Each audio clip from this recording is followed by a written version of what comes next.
L'àrea bàsica de Santa Clara és una àrea bàsica eminentment urbana. Portem 25 anys de trajectòria, aquest any hem celebrat els 25 anys i aproximadament tenim uns 25.000 habitants entre adults i pediatria. A més, portem l'atenció de 2 residències geriàtriques i també del centre d'acollida La Sopa per pacients sense llar.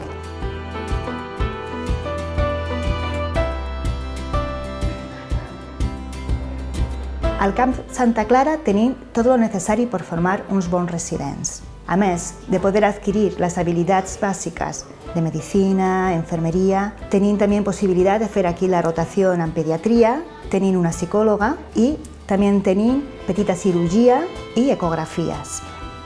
Les especialitats estan lligades a l'Hospital Trueta. Aquí també se fan les guàrdies i el Capway.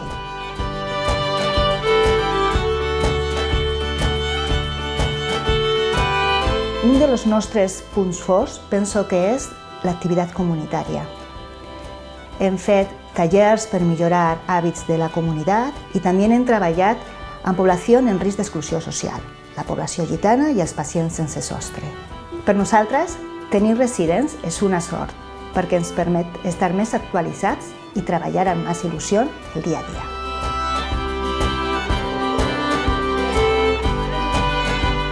En el centre hi ha molt bon ambient de treball i a més ens organitzem per activitats de lleure, com són activitats esportives, fem excursions, fem sopars i tenim moltíssimes ganes d'acollir a nous residents en aquest centre i us esperem a tots vosaltres.